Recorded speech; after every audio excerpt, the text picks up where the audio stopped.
Bienvenue sur la chaîne Coin Atlantis, la chaîne des pièces anciennes et rares. N'oubliez pas de cliquer sur le bouton j'aime et d'activer la cloche d'abonnement jusqu'à ce que vous receviez toutes les nouveautés sur notre chaîne. Bienvenue mes amis sur notre chaîne Atlantis, la chaîne des monnaies anciennes et rares. Profitez mes amis de la vidéo d'aujourd'hui, car elle est très importante. Valeur de la pièce de nickel Jefferson de 1963. La pièce de nickel Jefferson de 1963 représente l'un des premiers présidents américains, mais cette pièce de nickel Jefferson a bien plus à offrir qu'un visage digne. Entre les pièces bien conservées et les variétés rares, il est facile d'attribuer une valeur élevée à ces pièces. Si les pièces de nickel de 1963 en circulation ne valent que leur valeur nominale, les collectionneurs sont prêts à débourser entre 1 et 10 $, voire plus, pour enrichir leur collection. Les pièces de qualité, Pro-Off, initialement produites pour la collection, se vendent régulièrement jusqu'à 60 $. Cette vidéo explore les subtilités de la valeur de la pièce de nickel de 1963.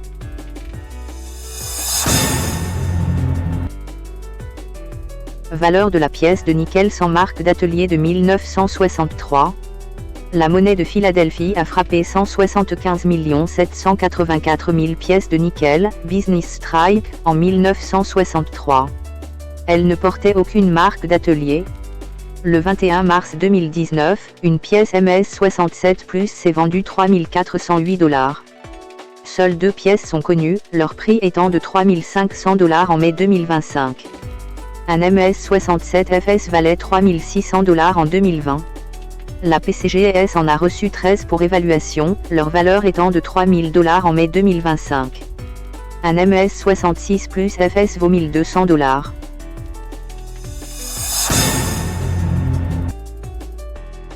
Valeur du nickel D de 1963.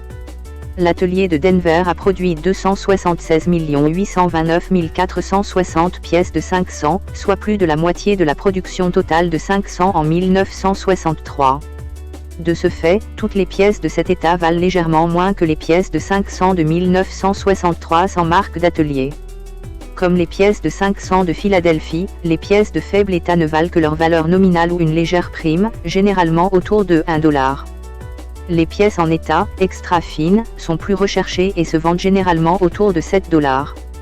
Un nickel D de 1963, hors circulation, vaut environ 10 $, mais les pièces dont la qualité est vérifiable sont susceptibles de rapporter davantage si elles sont vendues aux enchères. PCGS indique que le record actuel est un nickel D de 1963 MS65 FS, vendu 9 200 $ en 2008. Seuls deux nickels ont atteint cette qualité, aucun n'étant plus fin. La pièce vendue présente une légère teinte dorée et une surface légèrement réfléchissante.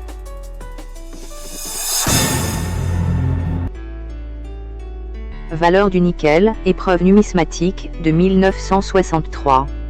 La monnaie de Philadelphie a également produit 3 075 645 nickel épreuve numismatique en 1963. Ces pièces ont une valeur de base plus élevée, mais on les trouve aussi facilement dans des qualités supérieures, et leur valeur plafond est inférieure à celle des pièces en circulation de valeur similaire. Les pièces épreuves numismatiques sont frappées selon un procédé de frappe différent afin de créer des pièces de collection de haute qualité. Ces pièces utilisent des matrices spéciales conçues pour faire ressortir chaque détail de la pièce.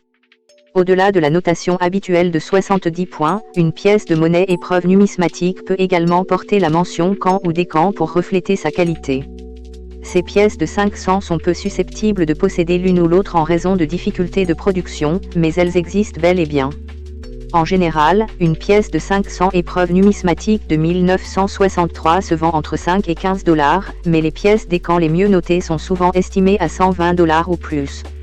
Lorsque vous proposez ces pièces aux enchères, elles rapporteront forcément beaucoup plus. Une PR70 valait 978 $ en avril 2012 et 600 $ en mai 2025. Une PR66 en valait 190 $ sur eBay en juillet 2019. La meilleure qualité connue est la PR69 Can, estimée à 75 $ en 2025. Une PR69 Décan valait 881 $ en juillet 2013 et vaut 425 $ aujourd'hui. Mais une PR70 Décan vaut 15 000 $.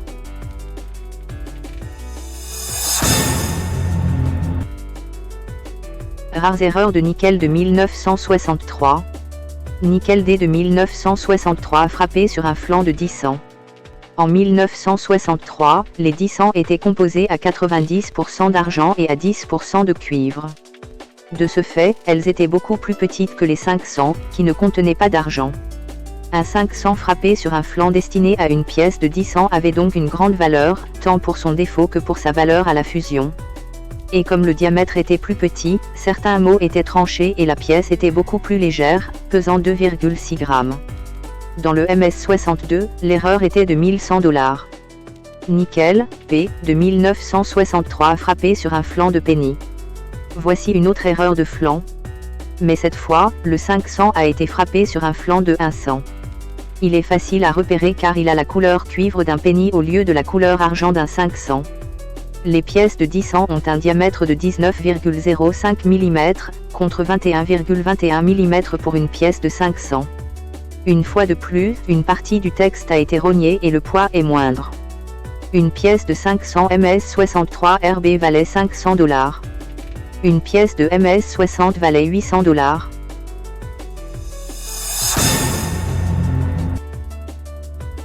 Questions et réponses sur les pièces de 500 de 1963.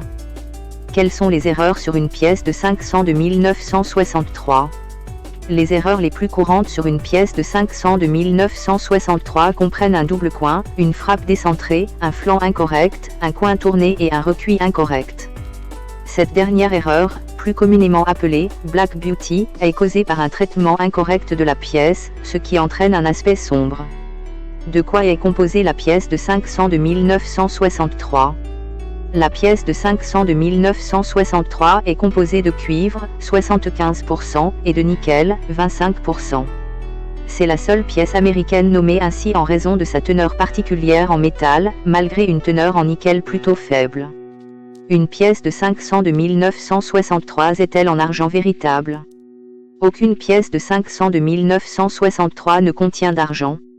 Les seules pièces de 500 en argent de l'histoire moderne, connues sous le nom de « pièces de 500 en argent de la guerre », ont été produites pendant une période de 4 ans, de 1942 à 1945, et ne contenaient que 35% d'argent.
J'espère, mes chers amis, que vous avez apprécié cette vidéo, que nous avons répondu à vos attentes et que nous vous avons apporté de grands avantages dans le monde des pièces anciennes et rares. S'il vous plaît, mes amis, n'oubliez pas d'appuyer sur le bouton j'aime et activer la cloche pour que vous receviez toujours les nouveautés de notre chaîne. L'équipe d'Atlantis Channel vous remercie beaucoup de votre fidélité, mes amis bien-aimés.